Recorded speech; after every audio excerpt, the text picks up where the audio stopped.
car certains influenceurs sont accusés d'arnaquer leurs fans et d'abuser de la crédulité de leur jeune auditoire. Eh bien bonjour mes amis et bienvenue sur ma chaîne YouTube destinée à vous parler de films, de séries, de documentaires.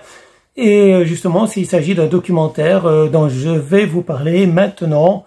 Donc c'est un documentaire que j'ai commencé à voir hier et que j'ai terminé ce matin. C'est à propos des influenceurs. C'est un documentaire qui a été diffusé donc dimanche sur France 2. Donc à propos des influenceurs. Idoles de nos ados, les influenceurs exposent leur vie, leur look et leur silhouette et se transforment en hommes et femmes sandwich grâce au placement de produits. Cet univers génère des millions d'euros dont profitent influenceurs, producteurs TV ou agents. Parmi eux, une femme écrase la concurrence, Magali Berda. La puissante patronne de Shona Events a accepté d'ouvrir ses portes à complément d'enquête. Celle qui est partie de rien atteint les sommets. Elle se mêle désormais de politique. Booba, le rappeur millionnaire, accuse d'escroquerie plusieurs de ses vedettes de réseaux sociaux. Vous connaissez Nabila, la pionnière. Désormais, ils sont des dizaines issus de la terre-réalité et suivis par des millions d'abonnés sur Instagram, Snapchat ou YouTube. Ils sont devenus les idoles de nos ados qui suivent leurs aventures sur leur smartphone. Bon, ben voilà, donc vous savez de quoi ça parle et peut-être que vous avez déjà vu le documentaire sur France 2 qui a été diffusé, qui a été déprogrammé mais rediffusé, enfin diffusé plutôt dimanche soir. Et je vais vous mettre un extrait de vidéo comme d'habitude. Je vais vous mettre aussi des copies d'écran et je vais vous ajouter un lien sur un article que j'ai écrit aujourd'hui que je vous encourage à regarder évidemment. Donc voilà, donc vous savez peut-être déjà ce que je pense de ces influenceurs, c'est-à-dire qu'il y a déjà deux écuries. Donc on a parlé de Magali Berda, effectivement, qui a effectivement une société qui s'appelle Shona Events, qui a été rachetée. Donc effectivement le groupe qui gère donc notamment la société Shona Events, qui possède je crois 60 influenceurs. Donc ce groupe-là donc a des émissions de télévision.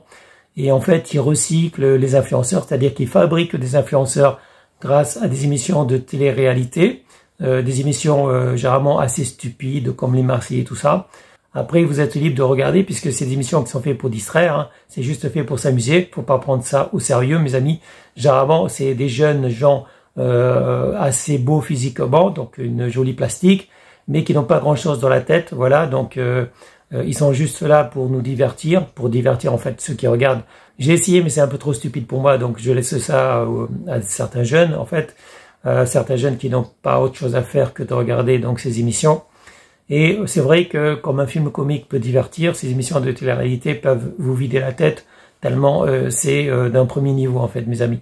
C'est assez stupide, généralement d'un premier niveau. Ils ont aussi d'autres émissions, Koh-Lanta par exemple, ils ont des émissions de télé-réalité, ils ont aussi des jeux, et donc ils fabriquent, pas des stars évidemment, mais des gens connus en fait, ils fabriquent des gens connus qui vont pouvoir promouvoir des marques grâce au biais de deux sociétés, l'une est tenue par Magali Berda, l'autre par Arthur, donc qui possède aussi des émissions de télévision. Et donc, en fait, ces deux sociétés recyclent les influenceurs, c'est-à-dire qu'ils les créent, ils les fabriquent. Après, quand la notoriété baisse, ils leur donnent de nouvelles émissions de télé-réalité donc pour passer à la télévision. Sachant que n'importe qui passe à la télévision devient automatiquement connu, mes amis. Donc, si vous passez à la télévision, vous allez être automatiquement connu. Et ces gens qu'on appelle influenceurs, en fait, ils vont passer plusieurs fois à la télévision pendant des jours, des semaines, des mois. Ensuite, ils vont repasser à la télévision. Ils vont faire l'objet d'articles aussi, ils vont être sur Internet, etc. Donc, ils n'ont plus qu'à faire des vidéos, donc ce qu'on appelle des stories, des petites vidéos courtes, ou alors des vidéos d'un format plus long. Ils peuvent être sur YouTube, sur Instagram, sur TikTok, etc. Donc, l'important pour eux, c'est d'être visible et de promouvoir des marques.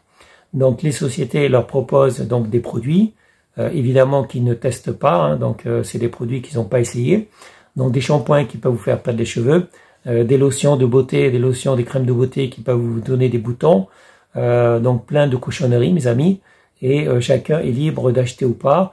Généralement il faut être assez stupide pour acheter les produits dont fait la promotion ces influenceurs, parce que les influenceurs n'ont pas un très haut niveau intellectuel déjà, mais ils savent quand même que s'ils vont vivre à Dubaï, ils vont pas payer d'impôts. Ça déjà, bon, c'est le minimum à savoir quand on est un influenceur.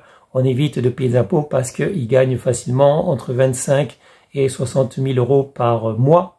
Oui, entre 25 000 et 60 000 euros par mois, ils font plein de publicités. Donc ils font des publicités tous les jours, mes amis.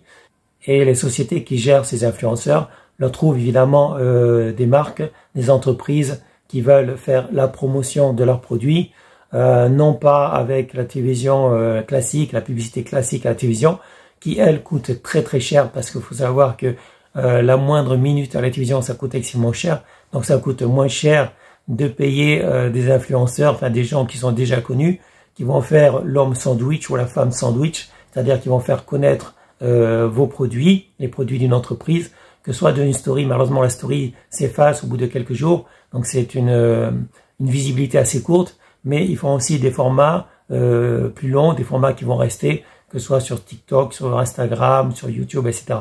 Donc ils peuvent faire des formats qui vont rester, ou alors des formats courts, des formats qui vont pas rester, surtout quand c'est de la publicité pour des choses litigieuses, c'est-à-dire des jeux de paris en ligne, de la crypto-monnaie, qu'est-ce qu'il y a d'autre également, enfin tout ce qui est plus ou moins illégal, c'est-à-dire que ils font aussi de la publicité pour des contrefaçons, donc c'est complètement illégal. Et beaucoup d'influenceurs font de la publicité, de la promotion de produits contrefaits, de produits dangereux pour la santé, dangereux pour vous, qui peuvent vous faire perdre de l'argent. Donc effectivement, il y a eu la guerre entre Booba qui veut défendre les gens en fait, qui veulent défendre ces jeunes qui sont parfois un peu naïfs, qui vont croire que les influenceurs leur veulent du bien. Donc il faut savoir que les influenceurs, tout ce qui les intéresse, c'est de gagner un maximum d'argent et non pas évidemment de plaire à leurs fans. Bon, ils en ont rien à faire en fait de leurs fans, ils ont des millions de fans. Et l'entreprise qui gère ces influenceurs, en fait, dès que le nombre d'abonnés diminue, il va leur donner donc une nouvelle émission de télé-réalité pour faire augmenter à nouveau le nombre de followers, le nombre d'abonnés. Et voilà, donc c'est un cercle, voilà, c'est, comment dire, c'est un environnement en fait qui se suffit à lui-même. Il se recycle, c'est-à-dire qu'il crée des influenceurs, il recycle les influenceurs avec des émissions de télé-réalité, donc tout ça avec des émissions de télé-réalité. L'émission de télé-réalité existe parce qu'il y a des personnes connues, également des personnes qui ne sont pas connues, mais les gens vont dans des émissions de télé-réalité pour découvrir évidemment de nouvelles personnes, mais surtout pour voir des personnes qui connaissent déjà. Et ces personnes qui connaissent déjà, ben, ils ont besoin de remonter leur cote, donc ils refont des émissions de télé-réalité. Et on fabrique aussi des nouveaux influenceurs avec des gens qui sont pas du tout connus, mais qui peuvent dire des trucs assez niais, assez stupides. Allô? Non mais allô quoi. Bon, je vais pas vous faire des démonstrations, mais vous avez bien compris, mes amis, que plus c'est gros, plus ça marche en fait. Plus ils ont l'air stupides, plus ils ont l'air beaux et stupides, plus ça marche. C'est comme ces hommes qui préfèrent avoir de jolies nanas complètement stupides, donc plutôt qu'une femme intelligente qui serait évidemment moins belle. Donc en fait, beaucoup d'hommes sont attirés, mais pas que des hommes, hein. Il y a aussi des femmes qui sont attirées par les beaux mecs, les belles nanas, même s'ils ont rien dans le cerveau, voilà. Donc en fait, ce qui compte, c'est la plastique. Et honnêtement, la plupart des gens sont comme ça. Ils sont attirés par le physique et ils cherchent pas à savoir ce qu'il y a dans la tête de la personne, ce qu'il y a dans leur cœur. C'est surtout le physique qui compte. Et ces émissions de télé-réalité ne sont basées que sur le physique, mes amis, que sur le physique et non pas sur l'intellectuel.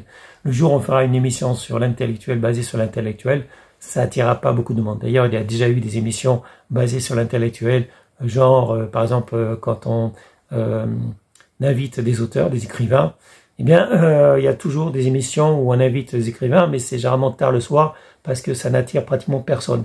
Dans la journée, dans l'après-midi, on préfère inviter de belles personnes, des personnes physiquement avec un beau plastique, de belles fesses, de gros seins ou un beau cul. Et voilà, des personnes qui peuvent plaire, des abdos par exemple pour les mecs, des beaux abdos, une silhouette fine avec de gros lolos. Voilà, ça attire effectivement les gens, surtout les jeunes. Et si vous faites une émission en plein après-midi pour parler de livres, ça va pas attirer beaucoup de monde, mes amis. Voilà. Mais d'ailleurs, je vous invite à lire. J'ai emprunté donc à la médiathèque hier un livre et je suis content. J'ai commencé à le lire hier soir. Donc c'est vrai que de temps en temps, mes amis, il faut lire. Moi, je vous invite à lire. Il faut quand même, comment dire, pas simplement se vider la tête avec des films comiques, avec des émissions stupides. mais de temps en temps, lire des livres qui vont vous apporter quelque chose, qui vont vous construire un peu, mes amis, plutôt que de regarder des émissions qui vont vous abêtir, vous rendre moins intelligent peut-être. D'ailleurs, à force de voir des émissions stupides, on commence à devenir aussi stupide que les gens qui sont à l'écran, qui sont à la télévision, voilà. Donc arrêtez de regarder trop ces influenceurs, mes amis, parce que vous allez devenir aussi stupide qu'eux. Bon, ben c'est tout. Je vous invite à regarder l'article que j'écris aujourd'hui. Je vous mettrai le lien. Et sur ce, ben, je vous souhaite à tous une bonne journée, mes amis. Portez-vous bien, restez en sécurité. Et je vous dis à bientôt, mes amis, pour une prochaine vidéo. Salut, mes amis. Ciao, ciao, bye bye.